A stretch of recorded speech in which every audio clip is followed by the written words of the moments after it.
ጨጓራዬን ያመኛል። በጨጓራዬ ምክንያት ለበርካታ ጊዜ ሆስፒታል ተመላልሻለሁ፣ ግን ምንም አይነት መፍትሄ ላገኝ አልቻልኩም የሚሉ በርካታ ጥያቄዎች ይመጣሉ። እውነት ለመናገር አንድ የጨጓራ ችግር ያለበት ሰው ከመድኃኒቱ ይልቅ አመጋገብን ማስተካከል 100% ይሰራል። ብዙዎቻችሁ መድኃኒቱን እየወሰዳችሁ አመጋገባችሁ ሲታይ ደግሞ ዜሮ ነው። ስለዚህ የጨጓራ ህመማችሁ እየተባባሰ ነው እንጂ የሚሄደው መድኃኒቱ ብቻ እናንተን ሊያሽላችሁ አይችልም። ለመሆኑ አንድ የጨጓራ ችግር ያለበት ሰው መመገብ ያለበት ምንድን ነው? ወይም መመገብ የሌለበትስ ምንድን ነው? ስለዚህ በዚህ ቪዲዮ ይህን አብረን የምናይ ይሆናል። ይህን ቪዲዮ ላይክና ፎሎው እያደረጋችሁ አብራችሁን ቆዩ። የልብ ቅርጿን አንድ ጊዜ ነካ አድርጋችሁ ላይክ ማድረግ አትርሱ ማለት ነው። እንግዲህ ይሄ ለጨጓራ ህመምተኞች ጠቅላላ ምክርና እንዲሁም ደግሞ የጤናማ አመጋገብ በተመለከተ ነው።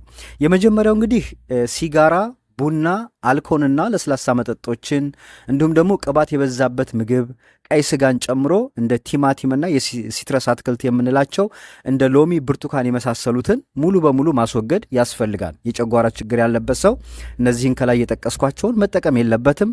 እንዲሁም ደግሞ ከፍተኛ ጭንቀት ካለ ጭንቀትን መቀነስ ያስፈልጋል። እንዲሁም ቅመም የበዛባቸው ምግቦችን ማስወገድ ያስፈልጋል። ሊተኙ ሲሉ ከ2 እስከ 3 ሰዓት በፊት አለመመገብ፣ በአንዴ ከመመገብ ትንሽና በዛ አድርጎ መመገብ ያስፈልጋል። በቀን ቢያንስ 30 ደቂቃ ስፖርት መስራት ያስፈልጋል። የታዘዙ መድኃኒቶችን በአግባቡ መውሰድ ያስፈልጋል። ምግብን ተረጋግቶና በደንብ አኝኮ መመገብ ያስፈልጋል። ምክንያቱም በደንብ ሳታላምጡ ወደ ውስጥ ከገባ ጨጓራችሁ ስራ ስለሚበዛበት የጨጓራ ህመምን ሊያስከትል ስለሚችል በደንብ አድቅቆና አኝኮ መመገብ ያስፈልጋል።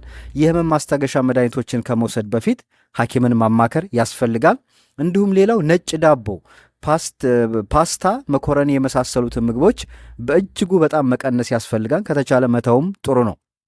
ሌላው የጤናማ አመጋገብ መረጃዎች ናቸው። ሌላው እነዚህ ጤናማ አመጋገብ የምንላቸው የመጀመሪያው በፋይበር የበለጸጉ አትክልትና ፍራፍሬዎችን መመገብ ነው።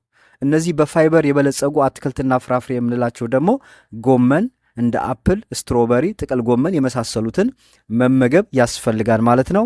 እንዲሁም ደግሞ ፕሮቲን ለማግኘት ከከብት ስጋ ይልቅ እንደ አሳ፣ ዶሮ፣ እርጎ፣ ባቄላ፣ ሽሮ የመሳሰሉትን በምትኩ መመገብ እጅግ በጣም ጥሩ ነው። ማር ሁልጊዜ ብትጠቀሙም በጣም አሪፍ ነው። ብዙ ውሃ መጠጣት ያስፈልጋል። እንዲሁም ደግሞ የገብስ ዳቦ መመገብ፣ በተለይ ገብስ ለጨጓራ በጣም ጥሩ ነው። የገብስ ዳቦ፣ የገብስ እንጀራ መመገብ በጣም ጥሩ ነው። በምትኩ ደግሞ የፈረንጅ ዳቦ ወይም ደግሞ ፓስታና እነዚህ በሱቅ የሚሸጡ ዳቦዎችን እነሱን ሙሉ በሙሉ ማስወገድ ያስፈልጋል ማለት ነው። ሌላው ዋናው ነገር ምንድን ነው? ጥራት ያለው ዘይት መጠቀም ነው። በተለይ ይሄ የሚረጋ ዘይት አለ። እሱን የምትጠቀሙ ከሆነ ለጨጓራ ጠንቅ ነው። ስለዚህ አንድ የጨጓራ ችግር ያለበት ሰው መጠቀም ያለበት ዘይት የኑግ ዘይት እንዲሁም ደግሞ የኦሊቭ ወይም ደግሞ የአኩሪ አተር ዘይትን ቢጠቀም በእጅጉ ይመከራል ማለት ነው። ስለዚህ የጨጓራ ችግር ያለባችሁ ከመድኃኒቱ ጎን ለጎን በበለጠ የሚጠቅማችሁ እነዚህን